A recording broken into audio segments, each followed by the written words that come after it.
Praise the lord. యేసుక్రీస్తు వారి పరిశుద్ధమైన నామంలో మీ అందరికి వందనాలు, శుభాలు తెలియపరుస్తూ ఉన్నానండి. యెషయా గ్రంథం 53వ అధ్యాయం 5వ వచనం. అతడు పొందిన దెబ్బల చేత మనకు స్వస్థత కలుగుచున్నది అని దేవుని వాక్యం సెలవిస్తుందండి. యేసుక్రీస్తు వారు ఆయన పొందిన దెబ్బల చేత మనకు స్వస్థత, అంటే మనకి ఈ లోకంలో మనకు అనారోగ్యం వచ్చినప్పుడు, బలహీనంగా ఉన్నప్పుడు, మన శరీరము రోగంతో పీడించబడినప్పుడు యేసుక్రీస్తు వారి రక్తం ద్వారా మనము స్వస్థత పొందుకుంటాము అని దేవుని వాక్యము సెలవిస్తుందండి. అంటే దేవుడు ఆయన శిలువలో రక్తాన్ని చిందించాడు. మనిషికి ప్రాణం ఏదంటే రక్తం అండి. మనిషిలోనిచ్చి ఆ శరీరంలో నుంచి రక్తం పోతే మనిషి బ్రతకడం అనేది అసాధ్యం. మనిషి బ్రతకడు. ఈ శరీరానికి ప్రాణం ఏదంటే రక్తం చాలా ముఖ్య పాత్ర అనేది పోషిస్తుంది. అయితే దేవుడు ఏం చెప్తున్నాడంటే, ఆయన రక్తంతో మన ప్రతి ఒక్క పాపాలు కడుగుతాను, మన ప్రతి ఒక్క రోగాన్ని స్వస్థపరుస్తాను అని దేవుని వాక్యం సెలవిస్తుందండి. దేవుడు అవునంటే అవునుగా, కాదంటే కాదుగా ఉన్నాయి దేవుని మాటలు. మనము కొత్త నిబంధనలు చూసుకున్నప్పుడు ఆయన ఎప్పుడైతే యేసుక్రీస్తును సొంత రక్షకుడిగా అంగీకరించి నీటి బాప్తీసం తీసుకొని, ఎప్పుడైతే ఆయన బిడ్డలుగా మనం పిలువబడతామో, ఎప్పుడైతే ఆయన సేవకులుగా మనం పిలువబడతామో, ఎప్పుడైతే దేవుని సేవకు ఉపయోగపడే పాత్రలుగా మనల్ని మనం మలుచుకుంటామో, అప్పుడు దేవుడు మనల్ని ఆశీర్వదించేటువంటి దేవుడు, దేవుడు మనల్ని స్థిరపరిచేటువంటి దేవుడు, దేవుడు మనల్ని బలపరిచేటువంటి దేవుడు, దేవుడు మనల్ని గొప్ప చేసేటువంటి దేవుడు అండి యేసుక్రీస్తు వారు. కాబట్టి మనము దేవుడు గాయాల చేత, దేవుడు రక్తం చేత మనకు స్వస్థత అనేది వచ్చింది. దేవుడు ఎంత ప్రేమ కలిగిన దేవుడు అంటే, మనం ఎక్కాల్సిన శిలువ, మనం అనుభవించాల్సిన శ్రమ అంత సాక్షాత్తు ఆ పరలోకంలో ఉన్నటువంటి ఆ సింహాసనాన్ని వదిలిపెట్టి ఈ లోకానికి దేవుడు దీనుడుగా, దరిద్రుడుగా వచ్చాడండి. అంత దేవుడు తను తగ్గించుకున్నాడు. దేవుడు తన్ను తానుగా ఆయన మర్చిపోయి ఈ లోకానికి వచ్చాడు. దేవుడు అయినా కూడా మనిషిగా ఈ లోకానికి వచ్చాడు. మనిషి కుమారుడుగా వచ్చాడు. మనల్ని కొడితే మనకి ఎంత నొప్పి కలుగుతుందో దేవుడికి కూడా అంతే నొప్పి ఉంది. మనల్ని తిడితే మనకి ఎంత రోషం కలుగుతుందో దేవుడికి కూడా అంతే రోషం ఉంది. మనల్ని ఎవరన్నా ఏమన్నా అంటే మనం తిరిగి ఎలా అంటామో దేవుడికి కూడా అలానే ఉన్నాయి. అయితే తను తగ్గించుకున్నాడు, తాను అనగొట్టుకున్నాడు, తాను ఎంతగానో నలగొట్టుకున్నాడు. మనల్ని కూడా అలానే జీవించమని చెప్తున్నాడు. యేసుక్రీస్తు వారి లోకానికి వచ్చింది లేఖనాలు కొట్టివేసేదానికి కాదు, లేఖనాలు నెరవేర్చేదానికి వచ్చాడు. దేవుడు పొందిన గాయముల చేత మనకి స్వస్థత కలుగుతుంది. దేవుడు రక్తం చేత మన శరీరంలో ప్రతి ఒక్క అనారోగ్యం రుప్పదలు కొట్టివేయబడతాయి అని దేవుని వాక్యం సెలవిస్తుంది.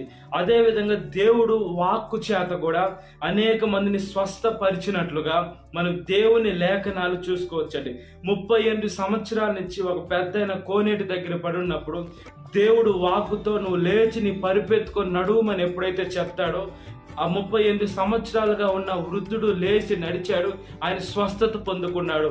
దేవుడు అనేక మంది నోటి మాటతో చనిపోయిన వారిని లేపారు. దేవుడు వస్త్రం పట్టుకొని స్వస్థత పొందుకున్నారు. దేవుడు గొప్ప దేవుడు అండి. ఆయన పరిశుద్ధమైన దేవుడు అండి. ఆయన మాట అవునంటే అవునుగా ఉంది, కాదంటే కాదుగా ఉందండి. పాత నిబంధనలో చూసుకున్నప్పుడు కూడా యెజికియా రాజుకి ఒక రాజపుండు వచ్చినప్పుడు కూడా ఆయన దేవుడు వైపు తిరిగి ఎక్కి ఏడుస్తానే రాజై ఉన్నాడు. ఆయన ఏ దేశంలో నుంచి అయినా కూడా ఆయన వైద్యులు పిలిపించుకొని చికిత్స అనేది చేపించుకోవచ్చు. అవన్నీ నాకు ప్రయోజనం ఉండదు.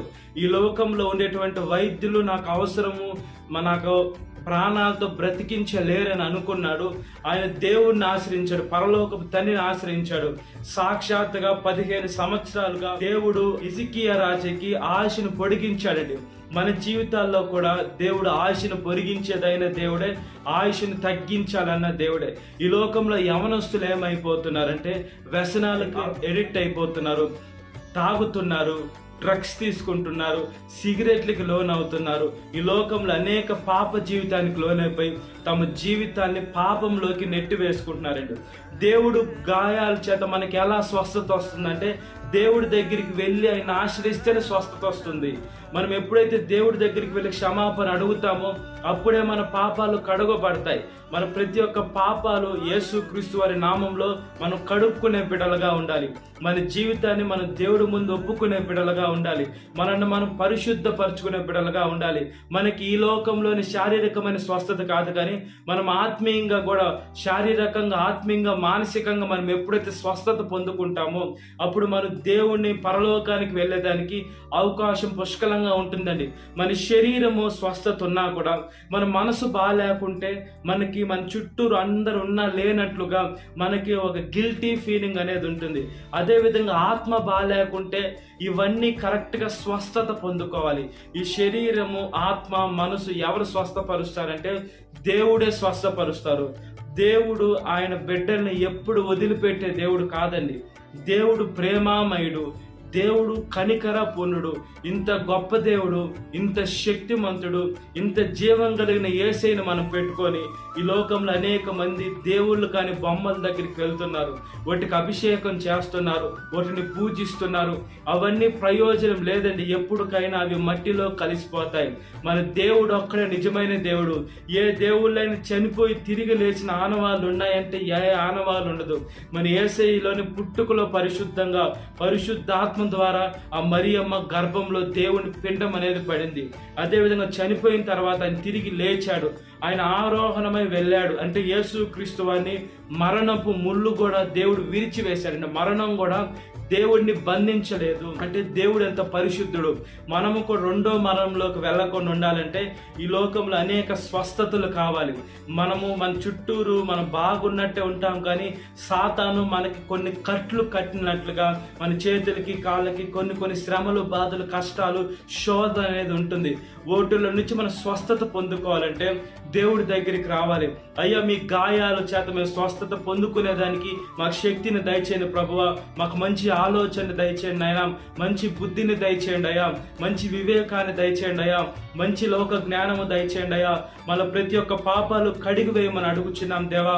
మా పాపాలు మేము ఒప్పుకొని విడిచిపెట్టేదానికి మీరు శక్తిని ప్రసాదించమని మనం ఎప్పుడైతే దేవుణ్ణి అడుగుతామో ఆయన గాయాలు మనల్ని స్వస్థపరుస్తాయి.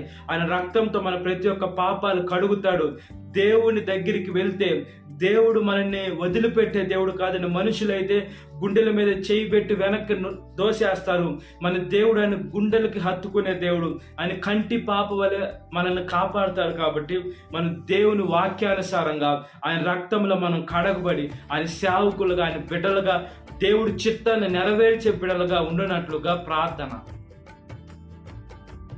మహాపరిశుద్ధాత్మ దేవా, మా ప్రియ పరలోకమందున్న తండ్రి స్తోత్రమయ్యా.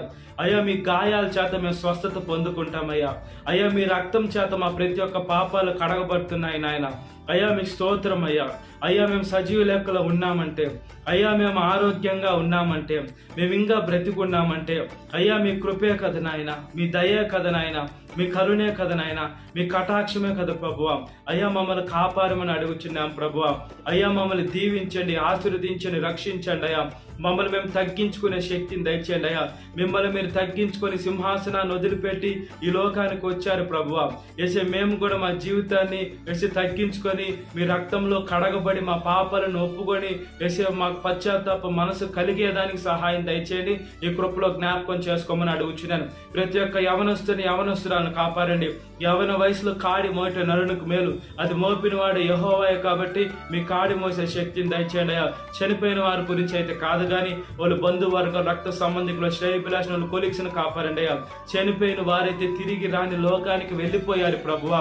వారినైతే మేము చూడలేమయ్యా. ఎప్పుడైతే మీలో చనిపోతారో మళ్ళీ తిరిగి లేచే అవకాశం ఉంటుంది. రెండోసారి అయితే మేము వాళ్ళని చూసే అవకాశం ఉంటుంది. కాబట్టి మీలో బ్రతికి మీలో చనిపోయి పునరుద్ధానం అయ్యేదానికి సహాయం దయచేయండి. ఎస్ఐయ్యా, పెళ్లి రోజు జరుపుకునేటువంటి వారిని కాపాడండి అయ్యా. భర్త భార్యను ప్రేమించాలా, భార్య భర్తకు లోబడి ఉండాలి, ఇద్దరు కలిసి ఉండాలా. వాళ్ళ బిడ్డలను ఆశీర్వదించండి అయ్యా. వాళ్ళకి బిడ్డలు లేకుంటే మంచి బలమైన బిడ్డలు గర్భఫలాలతో ఆశీర్వదించమని అడుగుచున్నాం అయ్యా. మీ బండ మీద వాళ్ళ కుటుంబం కట్టుకునేదానికి సహాయం దయచేయండి. సియోనులో నుండి మీరు ఆశీర్వదించమని అయ్యా మీ సేవకుడిగా ప్రార్థన చేస్తున్నామయ్యా. ఈరోజు పుట్టినరోజు జరుపుకునేటువంటి వాడిని కాపాడండి అయ్యా. ఈ లోకంలో బుద్ధినందు జ్ఞానమందు మనుషుల దైందు వర్ధిల్లిన దేవా, ముఖ్యంగా మీ దైందును వర్ధిల్లాలయ్యా, మీ కాడి మొయ్యాలయ్యా, మీ సేవ చేయాలయ్యా.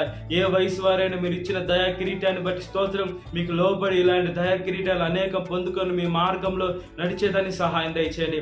ఎవరైతే అనారోగ్యంగా హాస్పిటల్ ఐసీలు ఇంటర్న్ సంఖ్యలో ఉన్నారో స్వస్థపరిచి బాగు చేయండి. ఎవరైతే ప్రయాణం బస్సు మార్గం, ఆకాశ మార్గం, నీటి మార్గం, ట్రైన్ మార్గం, ఫ్లైట్ మార్గంలో ఉన్నారో వాళ్ళు గమ్యస్థానంగా క్షేమంగా నడిపించి వాళ్ళకి ఎటువంటి యాక్సిడెంట్లు, గండాల, కీడు, సాధన శోధన లేకుండా కాపాడండి.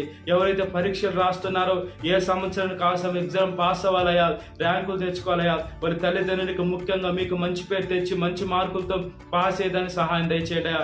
దేశం మీద దేశానికి యుద్ధాలు తీసివేడయా. జెరూసలేముని ఇశ్రాయేల్ దేశాన్ని కాపాడమని అడుగుచున్నాం ప్రభువా. గ్యాస్, డీజిల్, పెట్రోల్ రేట్లు పెరగకుండా సహాయం దయచేయండి. ప్రతి ఒక్క పక్షుల్ని, పశువుల్ని, ఈ లోకముని జంతువుల్ని, మనుషుల్ని, చెట్లని, నేచర్ని, ప్రతి ఒక్కరిని సృష్టిని కాపాడండి.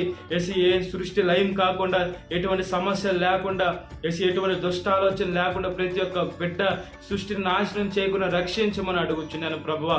సాతాను శోధన ప్రతి ఒక్క బిడ్డను విడుదల దయచేయండి. ఈ వాక్యం వింటున్న ప్రతి ఒక్క బిడ్డని పేరు పేరున జ్ఞాపకం చేసుకోండి. ఈ దినకాలపు దీవెనతో నింపమని నజరేయుడైన యేసుక్రీస్తు వారి పరిశుద్ధమైన నామంలో మిక్కిలి వినంత అడుగుచున్నాను మా పరలోకమందున తండ్రి. Amen. Praise the Lord. God bless you. Have a great day.